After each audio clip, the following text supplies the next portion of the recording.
लोगों ने दुष्कर, जिसको करना बड़ा कठिन है, घोर तपस्या किए। हे पुण्यमयी देवी, उस समय मैं तुम दोनों पर प्रसन्न हुआ था, क्योंकि तुम दोनों ने तपस्या, श्रद्धा, प्रेममयी भक्ति से अपने हृदय में नित्य निरंतर मेरी भावना की थी। उस समय तुम दोनों की अभिलाषा पूर्ण करने के लिए वर देने वालों का राजा मैं इसी रूप में तुम्हारे सामने प्रकट हुआ था, चतुर्भुज रूप में। जब मैंने कहा कि तुम्हारी जो इच्छा हो मुझसे मांग लो, तुम्हारी क्या इच्छा है मांग लो, तब तुम दोनों ने मेरे जैसा पुत्र मांगी थी। उस समय विषय भोग से तुम लोगों का कोई संबंध नहीं हुआ था, तुम्हारे कोई संतान भी नहीं थी, इसलिए मेरी माया से मोहित होकर तुम दोनों ने मुझसे मोक्ष मांगा। तुम्हें मेरे जैसा पुत्र होने का वर प्राप्त हो गया और मैं वहां से चला गया। अब सफल मनोरथ होकर के तुम लोग विषयों का भोग करने लगे।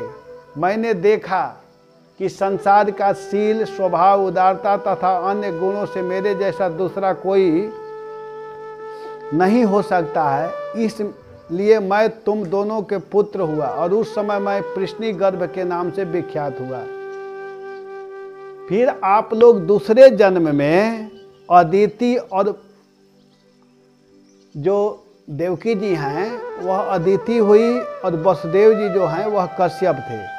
तो उस समय मैं उपेंद्र के रूप में आया, वामन के रूप में, और तीसरा जीवन वसुदेव और देवकी के रूप में है। इस समय मेरा यह जन्म हुआ है।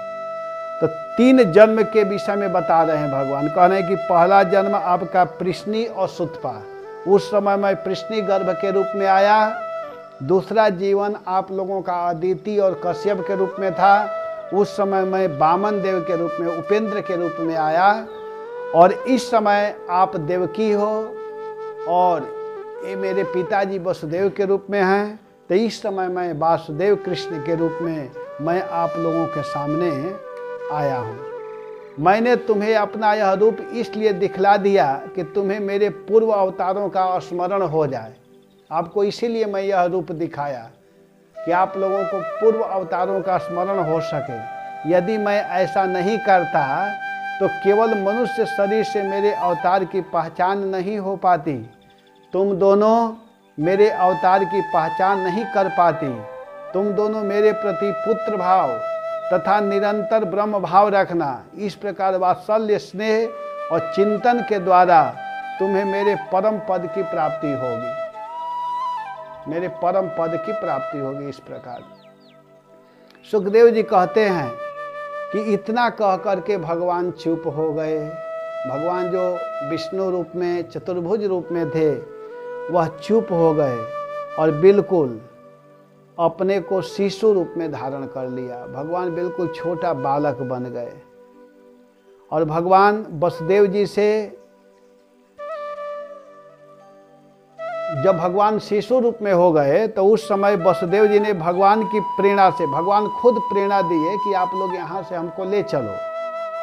तो वसुदेव जी क्या किए कि कृष्ण को, माने भगवान के कहने पर, भगवान की प्रेरणा से सूतिका गृह से ले करके नंद भवन के लिए जाते हैं। उस समय भगवान बिल्कुल बालक रूप में हैं। वसुदेव जी के हाथ में हथकड़ी है, पैर में बेड़ी है, लेकिन भगवान जब कहे कि आप मुझको ले चलो तो भगवत आज्ञा मान करके, पहले तो वसुदेव जी सोच रहे हैं कि मैं कैसे जाऊं, मेरे हाथ में हथकड़ी है, लेकिन भगवान कहे कि अरे प्रयास तो करो, पहले क्यों घबरा गए, प्रयास करके तो देखो।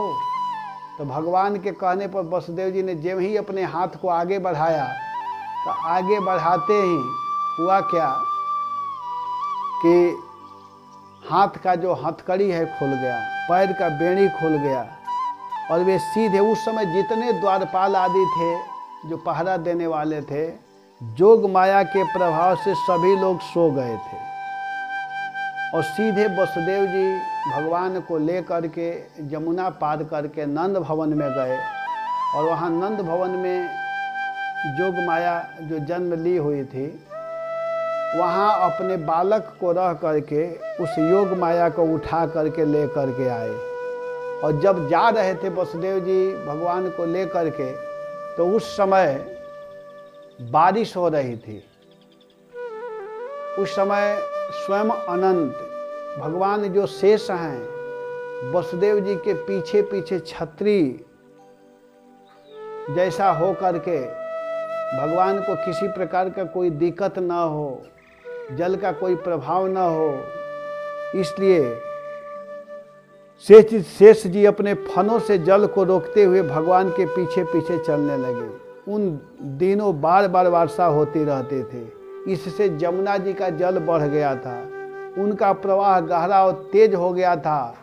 तरल तरंगों के कारण जल पर फेन ही फेन हो रहा था।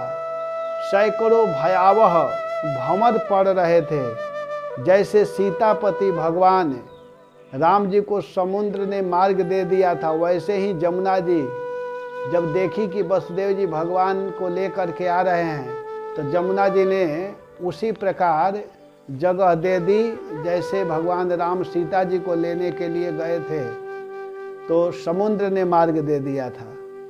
वसुदेव जी नंद बाबा के गोकुल में जाकर देखा कि सब के सब गोप नींद में सोए हुए हैं, अचेत अवस्था में हैं। तो उस समय उन्होंने अपने पुत्र को जसोदा जी के सैया पर सुला दिया और उनकी नवजात कन्या को लेकर के पुनः बंदी गृह में लौट आए। जेल में पहुंच करके वसुदेव जी ने उस कन्या को देवकी के सैया पर सुला दिया और अपने पैर, जो वसुदेव जी का पैर था उसमें बेड़ी और हाथ में हथकड़ी लग गया। और इधर क्या हुआ कि अब असुर लोग जो वहां पर थे, असुर मतलब कंस के जो द्वारपाल थे, पहरा देने वाले थे जेल में, जिसको नियुक्त किया था, वे सब जो सोए हुए थे वे एकाएक सभी लोग जग गए। और सभी जब जगे उस समय जोगमाया रोना चालू कर दी। ते तु तूर्णमुपव्रज देवक्या गर्भ जन्म तत् आचख्यु भोज राजाया यदुद्विग्न प्रतीक्षते ततो बाला ध्वनि श्रुत्वा गृहपाला समोत्थिता। जब ही उस बाला के शब्द को सुने, उस कन्या के शब्द को सुने, तो द्वारपालों की नींद टूट गई और वे तुरंत भोजराज कंस के पास में गए सभी लोग, और जाकर कहते हैं कि हे महाराज, संतान हुआ है। कंस तो बड़ी आकुलता के साथ में प्रतीक्षा में था, 8वां संतान की बारी थी। तो वह द्वारपालों की बात को सुन करके झटपट पलंग से उठ करके खड़ा हो गया, जल्दी उठ गया और शीघ्रता से सतल्पातुर्णमुत्थाय कालो यम इति बिह्वल सूतिका गृहमागतः तूर्णम प्रस्खलन मुक्त मूर्धज। वह क्या किया कि झटपट पलंग पर जो था जल्दी से जल्दी उठा और उठ करके खड़ा हो गया और सूतिका गृह के ओर भागा। इस बार तो मेरे काल का ही जन्म हुआ, यह सोच करके वह विह्वल हो रहा था। और यही कारण है कि उसे इस बात का भी ध्यान नहीं रहा कि उसके बाल बिखरे हुए हैं। उसका बाल बिखरा है, उसका ध्यान भी नहीं था, उसे इस बात का भी ध्यान नहीं था। और रास्ते में कई जगह लड़खड़ा करके गिर रहा था, चल रहा था और चलते चलते गिर रहा था। तमाह भ्रातरम देवी कृपणा करुणम सती स्नुषेयम तब कल्याणम स्त्रियमाहंतुमर्हसि। जब वहाँ गया तो बंदी गृह में पहुँचने पर सती देवकी ने बड़े दुख और करुणा के साथ अपने बड़े भाई कंस से कहा कि हे मेरे हितैषी भाई, यह कन्या तो तुम्हारी पुत्र वधू के समान है, स्त्री जाति की है, तुम्हें स्त्री की हत्या कदापि नहीं करनी चाहिए। भैया, तुमने बहवो हिंसिता भ्रातः शिशव पावकोपमः त्वया दैव निसृष्टेन पुत्री कैका प्रदीयता। भैया, तुमने दैववश मेरे बहुत से अग्नि के समान तेजस्वी बालक को मार डाला। आपने मेरे बहुत तेजस्वी पुत्र को जो बहुत शक्तिशाली, बहुत सुंदर, देखने में बहुत सुंदर लग रहे थे, ऐसे पुत्रों को आपने मार डाला। अब केवल एक यही कन्या बची है, इसे तो आप मुझे दे दो, इसका वध मत करो। अवश्य ही मैं तुम्हारी छोटी बहन हूँ, मैं आपकी छोटी बहन हूँ भैया। मेरे बहुत से बच्चे मारे गए हैं, इसलिए मैं अत्यंत दीन हूँ। मेरे प्यारे और समर्थ भाई, तुम मुझ मंदभागिनी को यह अंतिम संतान अवश्य दे दो। हे भैया, आपने मेरे 6 पुत्रों का वध कर दिया, 7वां पता नहीं कहाँ चला गया, और 8वें पुत्र के रूप में कन्या का जन्म हुआ है, तो आप कृपा करके इसको मुझे दे दो। सुखदेव जी कहते हैं कि परीक्षित, कन्या को अपनी गोद में छिपा करके देवकी जी अत्यंत दीनता के साथ रो रही थी, बार बार छिपा रही थी। लेकिन कंस बड़ा दुष्ट था, बहुत नीच व्यक्ति था कंस। वह क्या किया कि तुरंत देवकी के हाथ से उस कन्या को छीन लिया और अपनी उस नन्ही सी नवजात भांजी को पैर पकड़ करके उस कन्या के पैर को पकड़ लिया। ताम गृहीत्वा चरणयो जात मात्रा स्वसुः सुताम।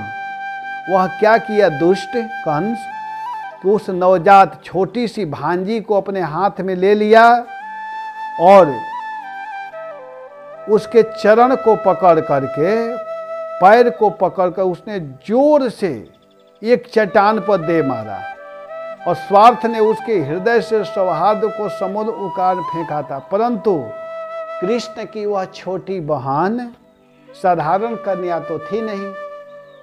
वो तो जैसे पहले लड़कों को मारा वैसे सोचा कि इसको भी मार दूंगा, लेकिन वो कोई साधारण कन्या नहीं थी। उसके हाथों से छूट करके तुरंत आकाश में चली गई। वो पत्थर पर मारना चाहा, लेकिन वह आकाश में उड़ गई, और आकाश में उड़ करके अपने बड़े बड़े 7 तद हस्तात् समुत्पत्य सद्यो दिव्यम बरह गता अदृश्यत्यानुजा विष्णु सायुधाष्ट महाभुजा। वह आकाश में चली गई और आकाश में जा करके